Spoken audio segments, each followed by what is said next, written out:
So what do you do if you don't have power? How are you going to heat your home? How are you going to cook food? How are you going to light your home at night? Today, I'm going to show you exactly how to build a rocket stove just like this with items that you've already got laying around your house. The great thing about this is you don't have to go buy a ton of stuff. Chances are you already have everything you need, and I'm going to show you exactly how to do it. One of the primary things you're going to have is a can of soup, lasagna, something like that. I've got a pop top here, just a great, sturdy, heavy-duty tin can. And then I've also got just a Coke can style, 12-ounce can. Nothing too crazy about that. But these two items, this one's got food in it. This one's been used. These are important items for this build. The next thing that's important, and this is going to stem into more than just making a rocket stove, is you're always going to want to have a great knife. Now, the knife we use is the SAR F blade from Sierra Madre. It comes with a great hard case. It's a long, solid, fixed blade. It has a solid shank of metal that goes all the way down to the bottom, so it's never going to break. Super strong, super sharp. That's a must. Another thing, tool-wise, I always have is this grater. This is like a cheese grater, but this is super useful to create our wood chips, which I'll go over here in just a second. Another item to have is wax. Wax is something that's always super valuable. These came out of the little Bell cheese wheels. You can just save those when you buy them. I mean, they're delicious, first of all, but if you save both pieces, you've got a lot of wax that builds up after you go through an entire bag of those guys, and they're only like $9, I think. The other thing you can always have on hand is some candles. I'll talk more about why this wax is so important, but these candles are super inexpensive. I think they're emergency candles. This is super handy to have. A couple other things I'm going to have during this build. I'm going to recommend a set of good gloves. This is something you should have at your house. Just protect your hands. You get a cut, you get any scrapes in a tragedy or an emergency, the gloves are going to save the day. I've got a pot. This is a pot that I actually cut. It was a coffee can that we received from Sam's Club or something, and I just cut it in half with a grinding wheel. And so I've got that. Now you might recognize this, but we get jelly jars from Costco, and they have these type of lids. And I made a stove top out of them. So this is another little handy trick. All you do is just cut a square in it, or a cross, sorry, and then peel back the metal. All you do is peel back the metal, and then you can use this on top of one of these canned heat devices. It fits perfectly over the top, right? And this is going to be used for heating things up, cooking, etc. Great little bonus there. I'm going to use these. Now, you don't have to. I've also got my fuel that I made yesterday for this rocket stove. But these guys are super handy to have around. I would keep these more so treat them like food. That this will expire. These other items you can have at your house. They're not going to burn up. You're not going to use them up. But this I would treat more like food. It's not going to expire, but the fuel will go down. Right? The fuel will be used, and as you use the fuel, you'll have less and less ability to heat or burn with this. So I try and use this to make my other fuels, not as the fuel, if that makes sense. So and really, just having 10 of these on hand as a added layer of security is always a good idea. Usually they put these under like food trays and stuff. You can get these just about anywhere. Walmart sells them, dollar stores. I've got some cheap wrenches. You don't need anything expensive. I like to use that, instead of my hands. And that's about it. We got some wood, literally just a dried branch that I picked up in the yard. This is going to be good for creating shavings with our cheese grater. And that's it. Those are the basic essentials that you're going to need for this. Now, I'm going to walk you through this exact build. I'm going to do this build start to finish. We're going to do this build start to finish. This build has the soup can, which is the stove. This is the stove, the rocket stove. And then the fuel can. Now what I did for the fuel can was pretty basic, and I'm going to show you exactly what to do.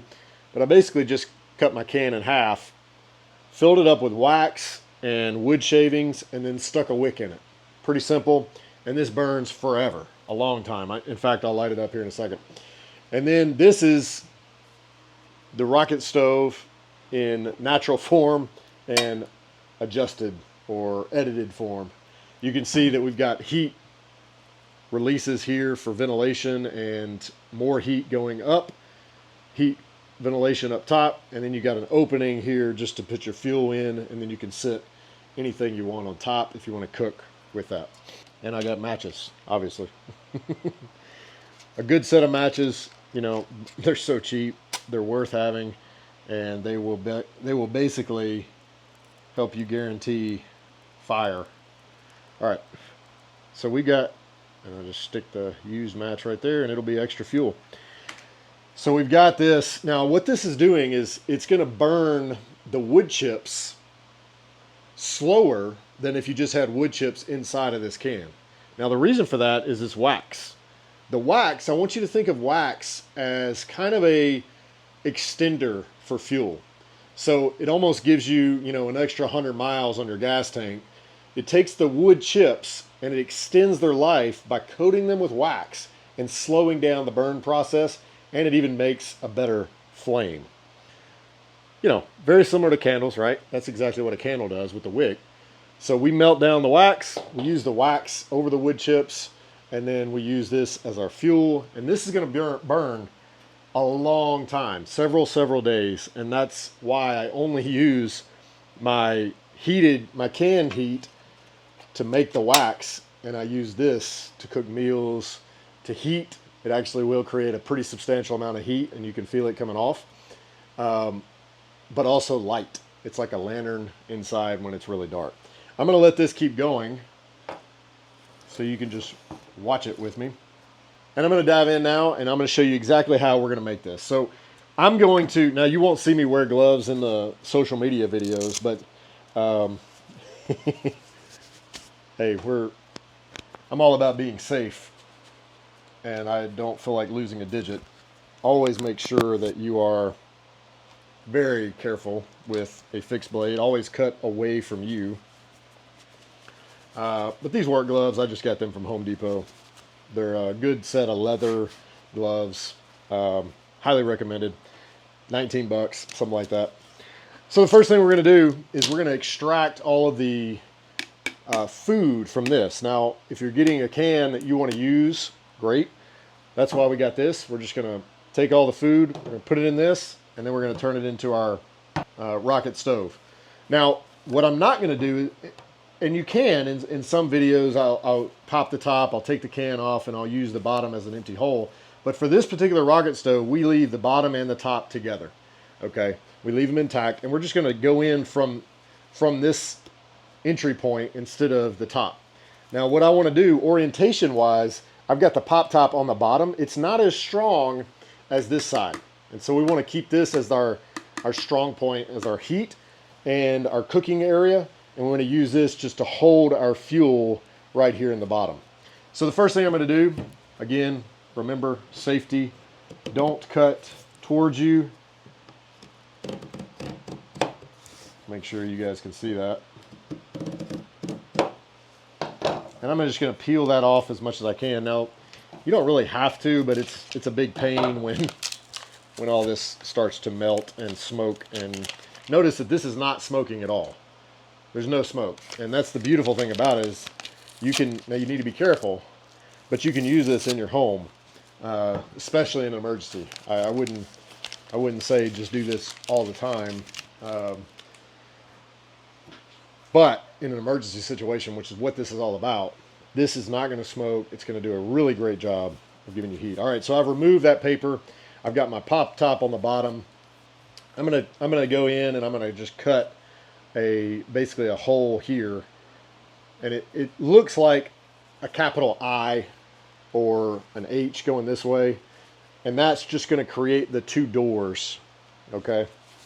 So all I'm going to do here is I'm going to stab into this. Now, this is where you want to be cautious because I'm about to take the knife. I'm going to work it in. Now, I'm not going to do this. When I'm going into this, I'm going to take my knife, find a fit point, and I'm just going to work it in forwards to backwards. Forwards to backwards, okay? I'm going to slowly go forward and then turn it around and do the same thing on the other side.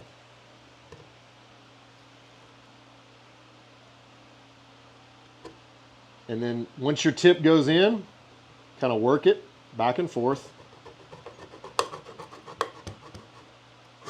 until you get it all the way through. Now, the first time you do this, you might make a mess and you might go all the way through. It's okay, it's not going to be a big deal. I actually did it on that one. It doesn't hurt anything. But you want to try and get a long opening right here because this is where your can is going to slide in. So I'm going to expand my opening. Now you don't want to go too far because it will compromise your structural integrity. But I'm about 75% of the can, right? Now, let's see if you can see that.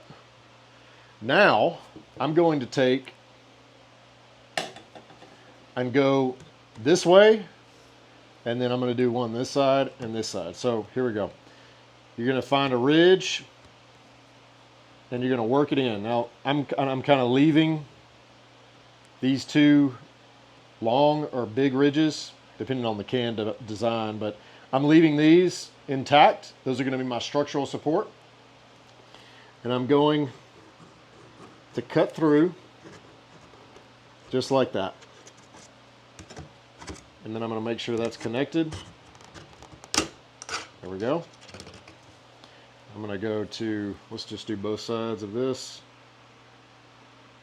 Again, this is why I wear gloves, and this is why I don't do a forceful press. You don't want that knife slipping off and stabbing your finger. You will not be a happy camper. I promise you that. So be careful, use gloves, and always cut away from your body as much as possible. Okay, but we're in an emergency situation. We know that hospitals are not available at this moment. That's why we're wearing gloves. That's why we're being extra careful. We are not about to make that mistake. So I'm seating the knife edge before I do any pressure, making sure I've got a good stable point, and then I'm just slowly working the knife edge through that can. And once I get momentum, it's going to move really easily, and I'm just going to let that knife go forward with pressure, and it's cutting it without me having to do a whole lot. So I feel very in control of my cut. This might take a little while to get used to it, but very controlled cuts. We do not want to make a mistake right now. There's no hospital around. And we are not going to create more problems by nicking our finger. All right, I've got food coming out. So all I'm going to do now is I'm going to open this up. Now this is another key reason to have gloves. You could also take your pliers at this point and just bend that back a little bit. You'll see those ridges start to bend back.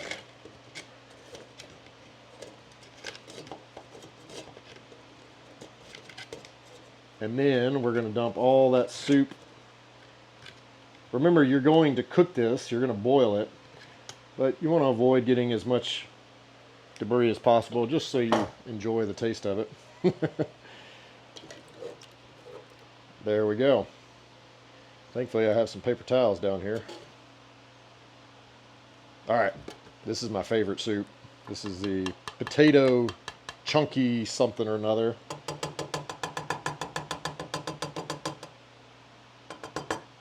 I'd recommend washing out all the food after you pour it into your cooking cup. That way, when you're fixing the rest of this rocket stove, you're not having to deal with the soup the whole time. What I'm going to do now, so we've got this done, and I'm going to get started on the next step, which is creating my fuel. So to create my fuel, like I said, there's a lot of different ways to do this. I like to use these Bell I like to use these Bell cheese wheels, which are really great. But you can also use a candle, and you can melt down a candle. Either way.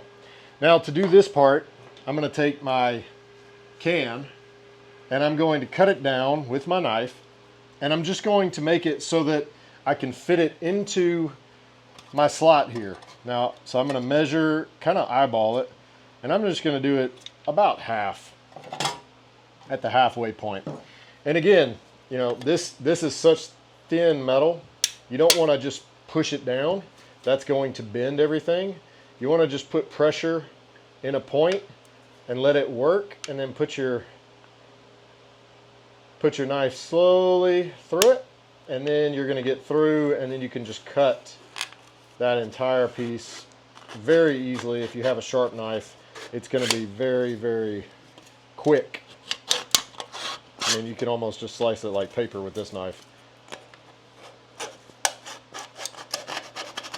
With a dull knife, you're going to end up bending the can, and that's not what you want to do. You want to use a knife that's sharp enough that it's going to cut through. And this is a utility knife. I generally want to have a couple of utility knives. I want to be able to use some of them for cutting food, some of them for cutting aluminum cans. Obviously, this is going to dull the blade over time, but this is a really great metal. And it's going to stay sharp for a while. So I'm just going to go ahead and finish that all the way through and around. It's the last little piece. All right. So I've got the bottom of my can cut out, as you can see. Now you've got this edge right here. It's kind of sharp. You want to be careful with it. I'm going to just take my gloves and just roll that edge over. You could also use a set of pliers, but I'm just going to roll it over so I don't catch myself in the future. Got my gloves on, so you might as well just get that done. I'm just rolling that edge over. I'm going to tell you a tip. When you're building this rocket stove, you want to leave the can as tall as you can. You don't want to cut it down super small. What that's going to do is it's going to increase the amount of fuel that you can hold in this can, and it's going to put the flame closer to the top, which is what you want. You want the flame closer to the top so that it burns and heats up your food or whatever else you're melting. All right, so this is good. Now I'm going to melt my wax. This right here is plenty hot enough to melt wax. If I put this here and I put some wax in the top, this is gonna definitely melt my wax. Here's a little secret that I learned. I like to crumple up some paper and put it in the bottom of this so I don't have to fill up the whole thing with wax solid, right? So you can do that. You can save some wax. Let's get some wax melting. I'll show you how to do this with the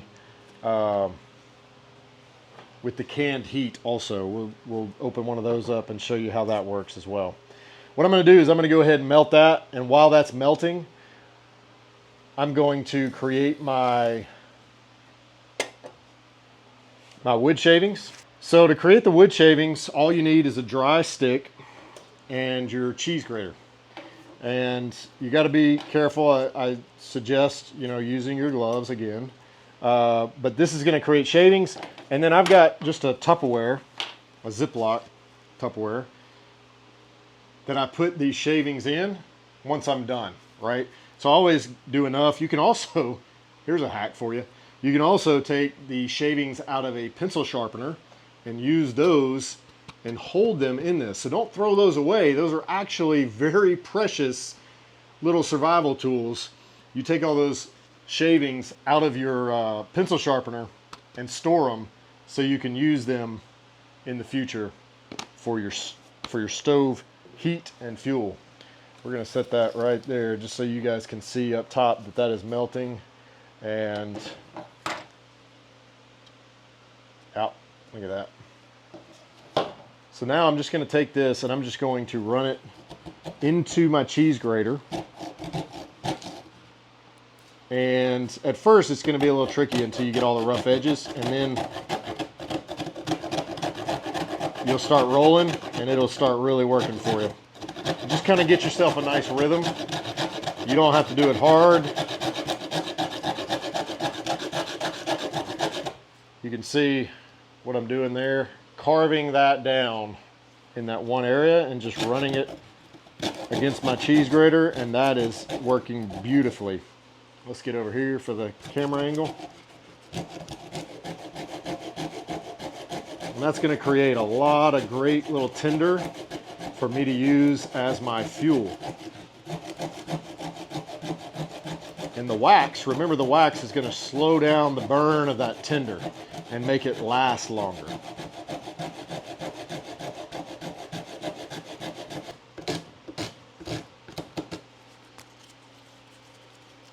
Go to the other side. Get that good dry wood.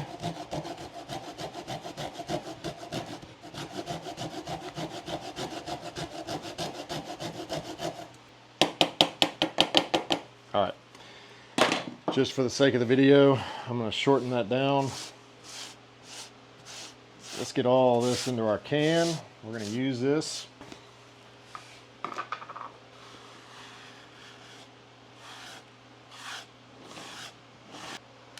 The reason this is such good tinder, if you're not familiar with tinder, or what tinder is, the reason this is good is you take the large pieces of wood and you turn it into such granular pieces, which gives it more surface area.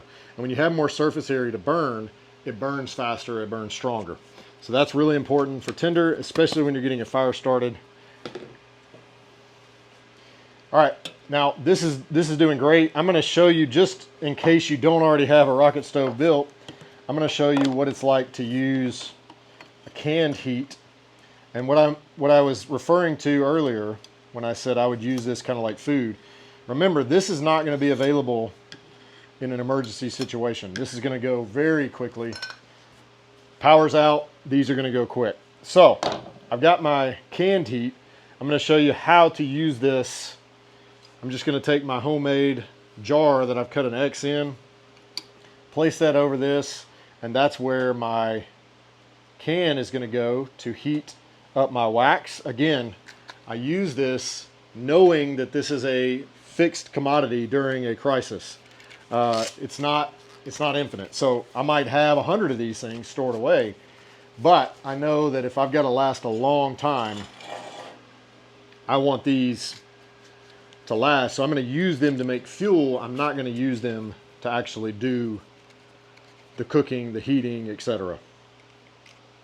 That makes sense in my head. I hope it makes sense out loud. All right, so this is kind of an alcohol stove. It's not exactly an alcohol stove. I can use that in there. When I say kind of, it's actually a hard flame to see. So don't put your hand over it trying to figure out if it's working or not, because you'll regret that. All right. So we can see in the top camera, you can see this is almost fully melted. I'm going to put this over here just to show you that that works as well. We got our rocket stove still going strong. This is burned for several hours already. All right, so while that's going, we're going to let that continue. I'm going to finish this out. I'm going to finish our can out. So remember, this is the bottom, and I'm going to fold these out. You can do this with your gloves, or you can do this with your pliers. We're going to go ahead and open that up, and you want to check and make sure that your can's going to fit. Yep, that's no problem. So I'm just going to test fit with the other end of the can. That fits no problem. I can get in and out of that, no issue. Now I'm going to go to my top, which is the strong side, the non-pop top. This is my strong side of a can. And I'm going to perforate the top, and I'm going to perforate this as well, okay? And again, it's the same concept as before. We don't want to try and be really aggressive and fast. We want to do it nice and slow. And so I'm just going to work my knife point into the can and let it make a slice, trying to keep that, you know, unfortunately, this part I would recommend you absolutely have gloves on. I'm going to do this very slowly. I don't have my fingers where the knife would go, but I am holding it. And again, I'm just slowly putting pressure on that. I don't want it to get out of control. I don't want an accident. And I'm already in, so I'm taking it and I'm just letting it go. And you can wiggle your knife back and forth, get a nice opening there.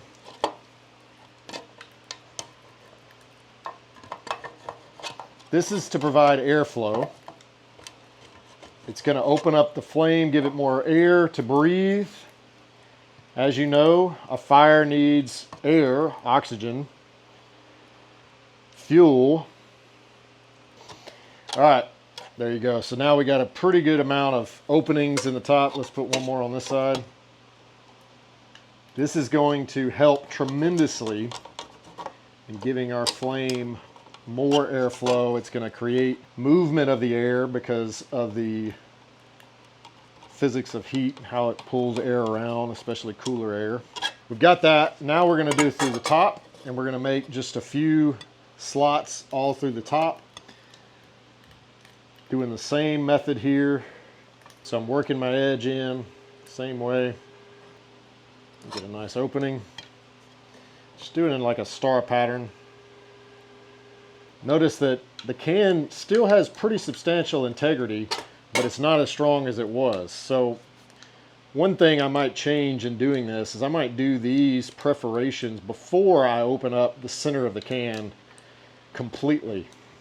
You might get it open enough to do your soup pour, but leave as much integrity there as possible. That's another little tip. But this is going to work nice. And I'm just opening those up. Let's get a couple more. So at this point we've got our window or our door open. This is going to be where we feed our stove. Let's check on our wax and our fuel and see how we're doing there.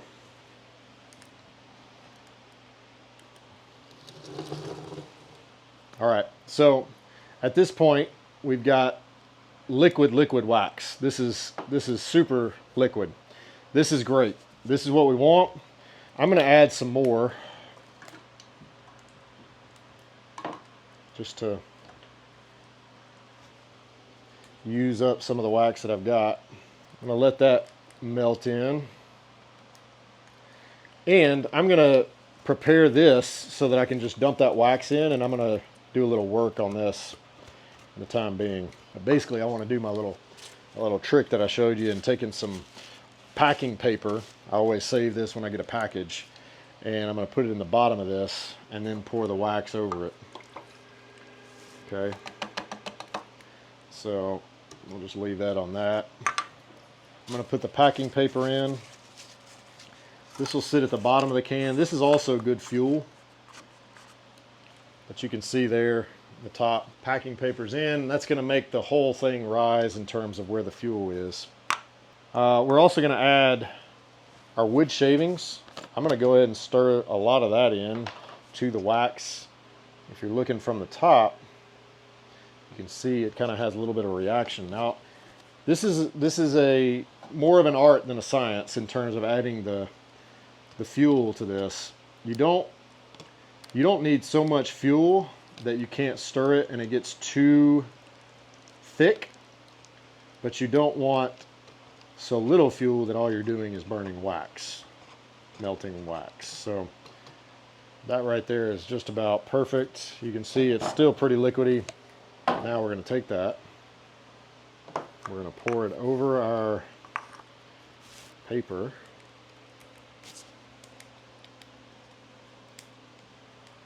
There we go. And I'm just using the knife. You could also use a piece of wood, and you want to just kind of mix that in. You don't want a lot of wood sticking out. You want as much wax over it as possible. I'll probably do one more melt on top of that, just as a final little go. And now I'm just about ready with my fuel can. So my fuel can is looking good. Let's make our wick. I'm gonna let that simmer down. Actually, take this. I'm gonna use this as my wick. I would cut it about the size of your can, maybe a little bit less. This is just a piece of wood that I found. And I'm just gonna, this could be a stick. This does not have to be anything special. It's just another fuel source.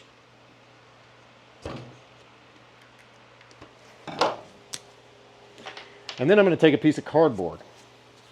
Okay, got my cardboard, got my wood.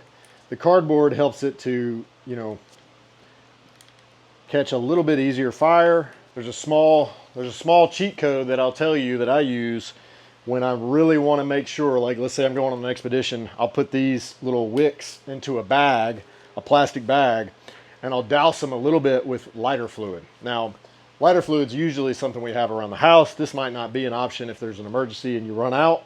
But hey, if you got it, make it easier on yourself and use it. Not necessary.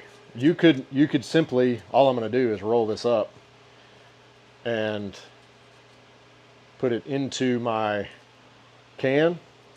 You could simply do that, but taking a little lighter fluid and soaking that cardboard is going to give it just a whole lot more opportunity to strike off easily, even if it were to get wet. I'm just going to take a little douse. Doesn't need much. I'm going to let that soak, and I'm going to build out my wick by just rolling that cardboard over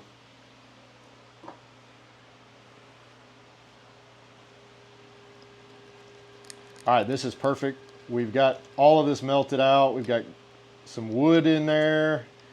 That's great. Let's take that off. Whew, hot. All right, and we're gonna stop our canned heat. Put that over.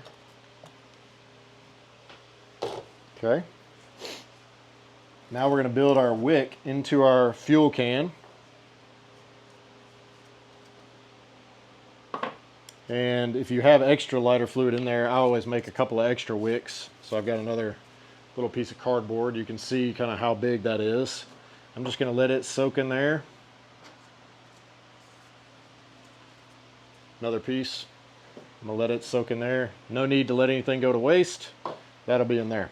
Now I'm going to take my wick and I'm just going to literally roll this up, this cardboard around that wood.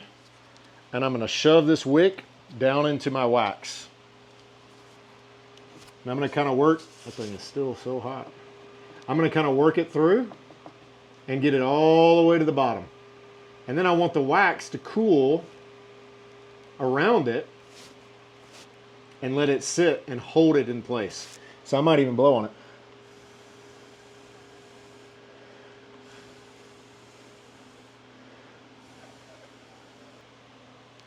And now we've got our wick, we've got our fuel can, and we've got our rocket stove. And so our rocket stove is ready to be used.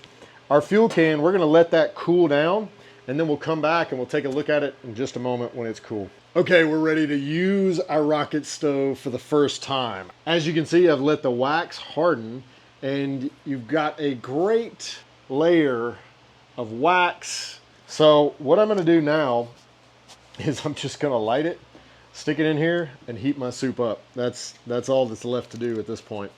So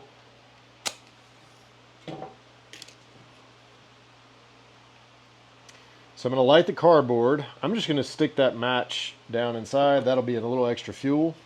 Now right now the cardboard is burning, and that's going to go on for a little while until it hits the wood chips and the wax. And once it hits the wood chips and the wax, this is going to burn for ages. In fact, the other one's still going. So I've got my fuel can going, and I've got my rocket stove. All I'm going to do is just slide that on in. That's going to sit into my rocket stove, And as you can see, that's going to give me a great amount of light, heat, and cooking capabilities. Now, because we left the bottom fully intact and the top structurally intact, we can set our soup on top of this and we're going to be able to heat that up nicely. We'll be able to eat this in no time.